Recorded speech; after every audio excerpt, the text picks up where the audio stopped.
வணக்கம் அனுகிரகம் தமிழ் சேனல் நேர்களே, நான் உங்கள் அன்பான சயின்டிபிக் வேதிக் அஸ்ட்ராலஜர் அஸ்ட்ரோ அறிஞ்சி பேசுகிறேன். நல்லது நினைப்போம், நல்லதே நடக்கும். இந்த வீடியோல சிம்ம ராசிக்காரர்களுக்கு 2025 அக்டோபர் மாதம் எத்தகைய ஒரு மாதமாக பலாபலன்கள் நிறைந்த மாதமாக இருக்க போகுதுன்னு பாக்குறோம். இப்போ சயின்டிபிக் வேதிக் அஸ்ட்ராலஜி முறையில எந்த விதத்திலும் மிகைப்படுத்தாமல் பரிகாரங்கள் அது மாதிரி விஷயத்துக்கெல்லாம் போகாமல் உள்ளது உள்ளவாறு உங்கள் ஜோதிடத்தில் உங்கள் ஜாதகத்தில் எப்படி இருக்க போகிறது அதெல்லாம் பார்த்து அடுத்த வரக்கூடிய தசா புக்திகள் எல்லாம் எப்படி இருக்குங்கிறது பார்த்து தான் நம்ம வந்து துல்லியமான பலன்கள் எடுக்கணும். நம்ம இப்போ பார்க்க போறது மாத கிரகம் ஆண்டு கிரகத்தோட சஞ்சாரங்கள் சயின்டிபிக் வேதிக் அஸ்ட்ராலஜி முறையில துல்லியமாக என்ன காட்டுது சிம்மராசிக்காரர்களுக்குன்னு பார்க்கும் பொழுது, அஸ்தம சனி நடந்து கொண்டு இருக்கக்கூடிய சிம்மராசிக்காரர்கள் இப்ப மக நட்சத்திரக்காரங்களாம் முழுசா பாதிக்கப்பட்டிருக்கிறாங்க. இப்ப நமக்கு 10 ஜாதகம் வருதுன்னா 5 ஜாதகம் 4 ஜாதகம் சிம்மராசி தான் வருது. அதுல மக நட்சத்திரம் 3 ஜாதகம் வருது. ஏன்னா அவங்களுக்கு தான் வந்து 8ஆம் இடத்துல சனி இருந்து நல்லாவே ஒரு இக்கட்டான ஒரு சூழ்நிலை, மனசுல ஒரு சோர்வு, சந்தோஷம் இல்லாத ஒரு நினைவு, அது வயசு வித்தியாசம் இல்லாமல் மாணவர்களா இருந்தாலும் சரி, குழந்தைகளா இருந்தாலும் சரி, நடுத்தர வயதினராக இருந்தாலும் சரி, சீனியர் சிட்டிசனா இருந்தாலும் சரி, தொழிலதிபர்களா இருந்தாலும் வேலையில் இருக்கிறவங்களா இருந்தாலும் ஏதோ ஒரு விஷயங்கள் வந்து மனசை படுத்துற மாதிரியும் மனசுக்கு ஒரு நல்ல விஷயம் கொடுக்காது. நண்பர்கள் விஷயமா இருக்கட்டும், பண விஷயமா இருக்கட்டும், வேலை திடீர்னு போகிற விஷயமா இருக்கட்டும், இல்லற வாழ்க்கையில பிரச்சனையா இருக்கட்டும், குழந்தைகளாக இருக்கட்டும், ஹெல்த் இஷ்யூஸா இருக்கட்டும், சீனியர் சிட்டிசன்ஸ்க்கு இது மாதிரி பல தொல்லைகளை கொடுக்கக்கூடிய பல திடீர் மாற்றங்களை கொடுக்கக்கூடிய அமைப்புகள் வந்து சிம்மராசிக்காரர்களுக்கு போய் கொண்டிருக்கிறது. அதே சமயத்துல குரு 11ஆம் இடத்திலிருந்து ஓரளவுக்கு அந்த அஷ்டம சனியின் தாக்கத்தை குறைத்து கொண்டிருக்கிறார் என்பதுதான் உண்மை. அதாவது கொஞ்சம் என்னதான் பிரச்சனைகள் வந்தாலும் சில லாபங்களும் சில நம்பிக்கைகளும் கொடுத்து அஷ்டமசனி நடக்கக்கூடிய சிம்மராசிக்காரர்களை கொஞ்சம் தட்டி கொடுத்து பரவாயில்லை, ஜெயிச்சிருவ, கவலைப்படாத அப்படிங்கிற ஒரு ஹோப்பை கொடுக்கக்கூடிய ஒரு நம்பிக்கை கொடுக்கக்கூடிய கிரகமாக 11ஆம் இடத்தில் இருக்கக்கூடிய குரு 5ஆம் இடத்தை பார்த்து வலுப்படுத்துறார் என்பதுதான் உண்மை.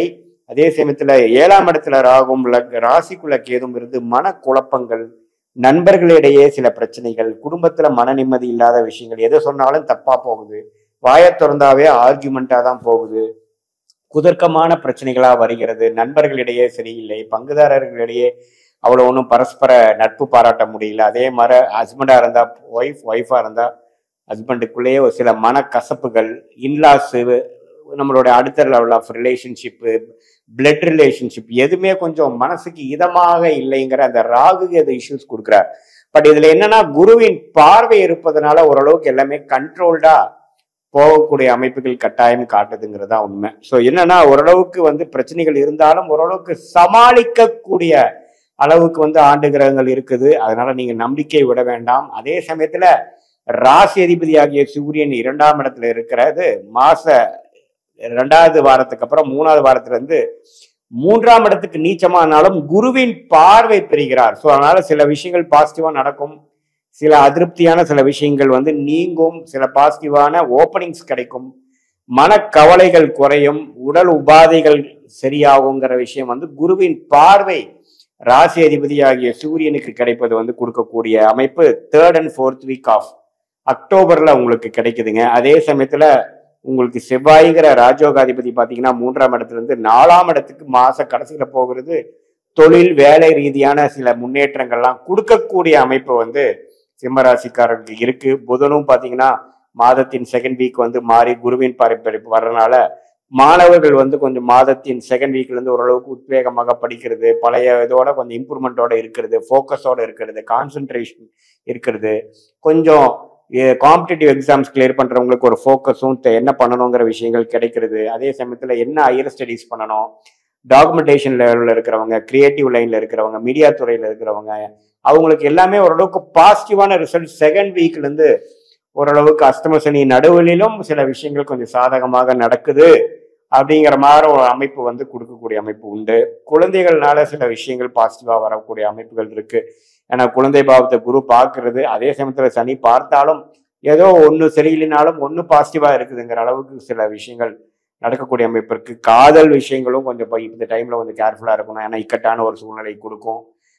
ஏன்னா அஷ்டம சனியில எல்லாமே கைக்கு கிடைச்சது வாய்க்கு கிடைக்கவில்லைங்கிற மாதிரி ஒரு அமைப்பு தான் கொடுக்குமே ஒழிய, அதனால நம்ம மன உளைச்சல் அடையாமல் எல்லாமே ஒரு மாதிரியான வேகமாக சொல்லாமல் விவேகமாக செயல்பட்டு எமோஷனலை வந்து கண்ட்ரோல் பண்ணி ஓரளவுக்கு வாழ வேண்டிய ஒரு தருணமாக சிம்மராசிக்காரங்க எல்லா மத வயதினருக்கும் இருக்கு. ஏன் சிறு குழந்தைகளுக்கே பார்த்தீங்கன்னா அவங்க ஸ்கூல்ல அவங்க ஃப்ரெண்ட்ஸோட சண்டை, குறும்பு பண்றது, உடம்பு அடிபடுறது, கை உடையிறது, கால் உடையுதுங்கிற மாதிரி சில சில தொந்தரவுகள் வந்து கொடுக்கக்கூடிய அமைப்பு இருக்கிறதுனால இந்த அடுத்த ஒரு 3 மாதங்கள் சிம்மராசிக்கார மக நட்சத்திரக்காரங்களும் அடுத்த வருஷம்னா பூர நட்சத்திரக்காரங்களும் கொஞ்சம் கேர்ஃபுல்லாக பொறுமையாக இருக்க வேண்டிய அவசியம் தேவைப்படுகிறது. மற்றபடி குருவின் சஞ்சாரம் நல்லா இருக்கிறனாலையும் மாத கிரகத்தின் பயிற்சிகள் வந்து ஓரளவுக்கு சிம்மராசிக்காரர்களுக்கு பாசிட்டிவா இருக்கிறதுனால அந்த அளவுக்கு வந்து நட்டாத்துல விட்டு நம்ம பிரச்சனை கொடுக்கக்கூடிய அமைப்புகள் இல்லை.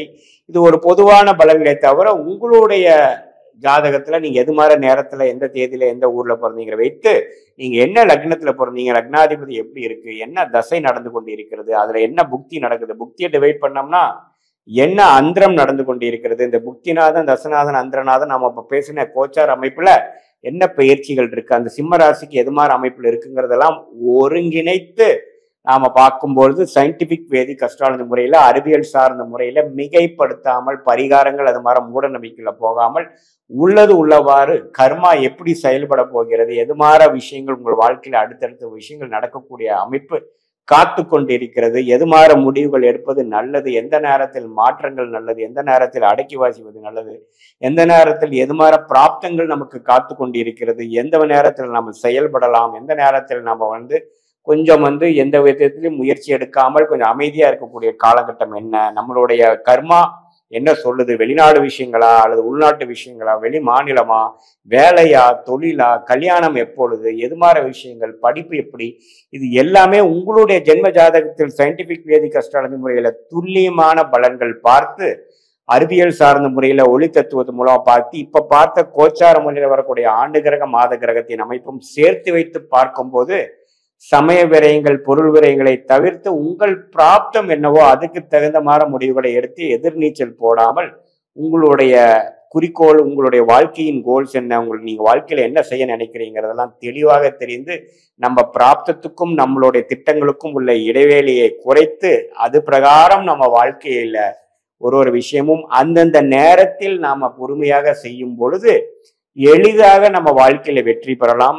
இதனால என்னன்னா அந்த இந்திய வேத ஜோதிடத்துல என்ன நம்ம தெரிஞ்சுக்கிறோம்னா நம்மளுடைய கர்மா எப்படி செயல்படுகிறது, நம்ம என்ன எத்தனையோ எண்ணங்களோட இருக்கலாம், எத்தனையோ கனவுகள் இருக்கலாம், நமக்கு என்ன காத்து கொண்டிருக்கிறதுங்கிறது ஓரளவுக்கு நமக்கு எது வரும் எது வராது எது மாதிரி விஷயம் காட்டுகிறதுங்கிறது நம்ம தெரிஞ்சிட்டோம்னா அதுக்கு தகுந்த மாற நம்மளுடைய வாழ்க்கை திட்டங்களையும் வாழ்க்கை எண்ணங்களையும் நம்ம கொண்டு போறது தேவையற்ற சமய விரயங்கள் தேவையற்ற பொருள் விரயங்களை தவிர்த்து எந்த நேரத்தில் எது செய்யலாம் அவசரப்படாமல் தப்பான முடிவுகளை எடுத்து, ஏன்னா இந்த காலத்துல எந்த ஒரு முடிவும் தப்பா எடுத்தாலும் அதுல இருந்து நம்ம திருத்தி கொள்ளுவது மிகப்பெரிய கடினமா இருக்கு. ஏன்னா எல்லாத்துக்கும் பண விரயங்கள், எல்லாத்துக்கும் சமய விரயங்கள். ஸோ அதை தவிர்த்து நம்மளுடைய பிராப்தத்துக்கு நிகரான வாழ்க்கை சம்பவங்களை அமைப்புமானால் எளிதில் நாமல் வெற்றி பெறலாம் என்பதை என கேட்டுக்கொள்கிறேன். மீண்டும் மற்றொரு காணொலியில் கண்டிப்போம். நன்றி, வணக்கம்.